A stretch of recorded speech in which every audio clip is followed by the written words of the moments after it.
I think that it would be pretty fair to say that oftentimes I can't leave well enough alone, and I think there are a few other series that we've done that exemplify this better than this air compressor mod series. I got this cheap compressor from Napa, and it was so cheap, and it was fast enough, but it was just so cheap that it made sense to me to try to maximize its potential, and it wouldn't be like I'm tearing apart an $800 compressor. I'm tearing apart a $115 compressor. And sure enough, I found a whole bunch of ways that we could maximize its efficiency and just have something to tinker with. It's just fun to take something apart. I didn't even plan on making a video about this, much less 3. And here we are. I've got a whole bunch of new ideas and some new tactics to try to take this compressor to the next level again. And I think that you're going to be very pleased, as I was, with the results. I gotta level with you. This week did not go as planned. I was supposed to be working on the Land Rover. We were gonna do some rear trailing arms, and as you can probably hear in my voice, I got pretty sick. I've been in the house for like 3 days. Now I'm back out in the shop because I'm just sick of being in the house, and we're gonna get some work done, but I don't have enough time or enough energy to put into building rear suspension components. So what we're gonna do is we're gonna finish this series. I did not anticipate this becoming a series. This is basically Nate tinkering in his shop. I like to just mess around with stuff, and I decided to film the first video of me playing around with this compressor, and a bunch of you liked it. So here we are in the third and last installment, I think the last installment, of modifying this compressor. As I've been using it in the field, I've found a weak link, which we're gonna upgrade today, but just staring at it over and over and using it, I'm so excited because this thing is lightning fast now, and I see a path to it being even better. We're gonna install some reeds today. I wanna drill out a third intake port on the head. We're gonna install a third intake reed on each head. And then we're gonna completely reconfigure this in a way that I think is gonna deliver more air to more tires faster. And then at the end of the video, we're gonna actually compare this to other compressors and see if we did anything.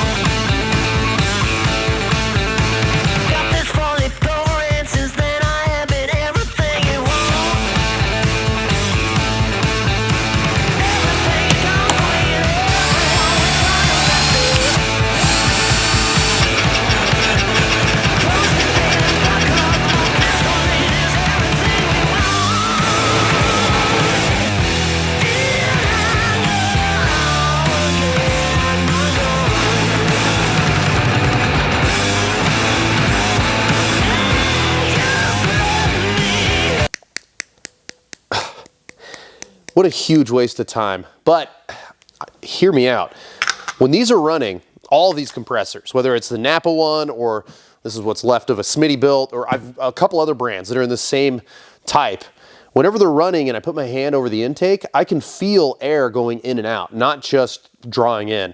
And my theory has been it's because there's a gap on all these valves. On every compressor I've taken apart, there's always this little gap, and it doesn't rest closed.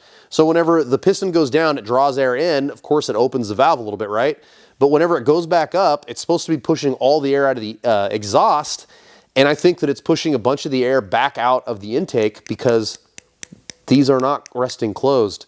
So I figured if we went with a stiffer valve, it would make it rest closed, and by having the third intake valve, it would make it to where even though it takes a little bit more vacuum to open, I figured that it would make it to where it would still maximize efficiency in some way, but these aren't resting closed. This is a huge problem.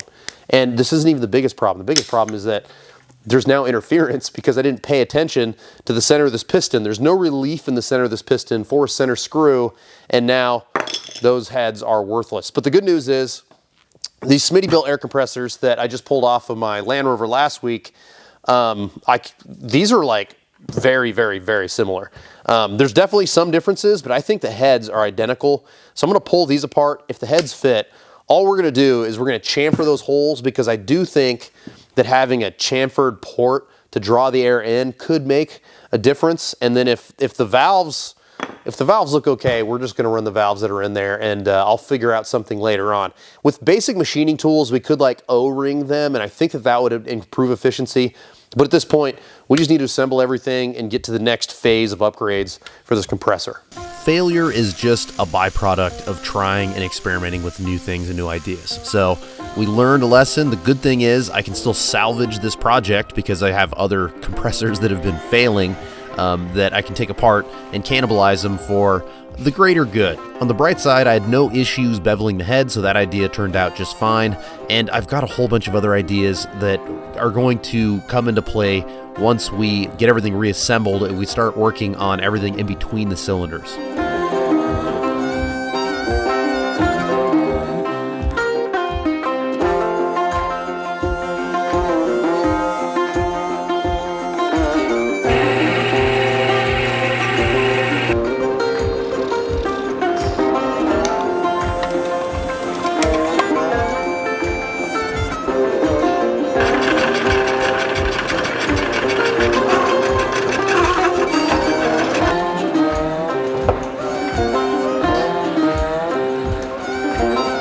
You might remember that the way this was set up before is that the air was being fed from our cylinders through this 3/8 tubing into our old manifold, and that worked fine. But the problem is that on like the 7th trip or so, I started to develop a crack around where this goes into the fitting. And it's because we had to do like such a tight 90 going into it.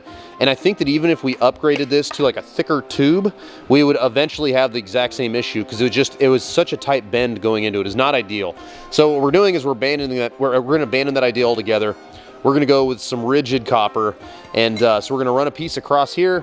We're going to run a T straight into our new manifold. And I kind of cleaned this up, made it a lot simpler, a little bit more compact.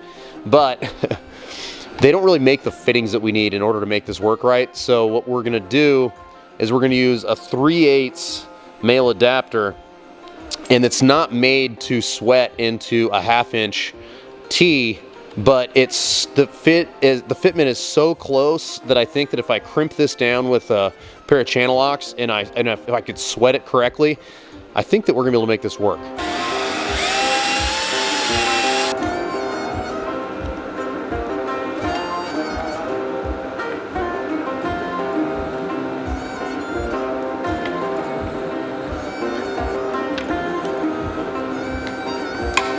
After working as a plumber for 15 years and running a bunch of different job sites, I can tell you that there is more than one way to sweat copper. And some people would argue with that, and they think that their way is the best way.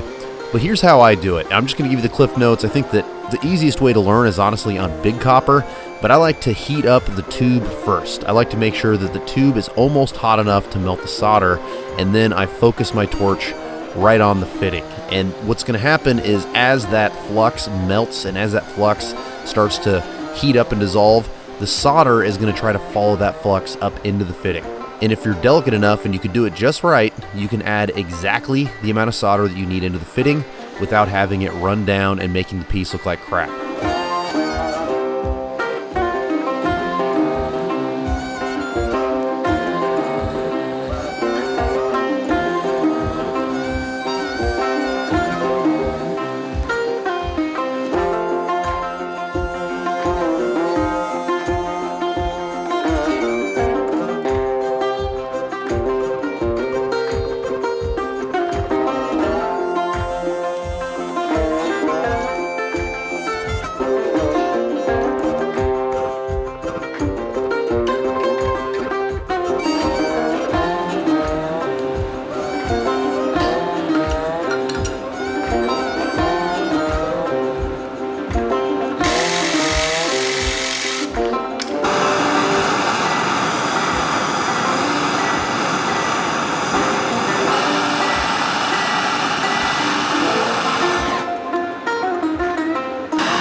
compressor is doing what it's supposed to do.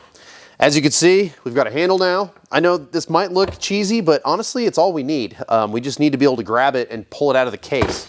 My plan is to fill this up with some different goodies, including that compressor, because I got 2 of these last week with the compressors that we installed in the Land Rover, and no reason to have them just sitting around. So now we have a case, we have a handle, we have 2 connection points, and the reason that I did that is because I didn't like the fact that all of the air was coming out of one standard size compressor fitting. So now we have 2 of the high flow size fittings, and there's a really big difference in size. And so our smallest point just got way bigger, which is going to help this flow how we want it to flow.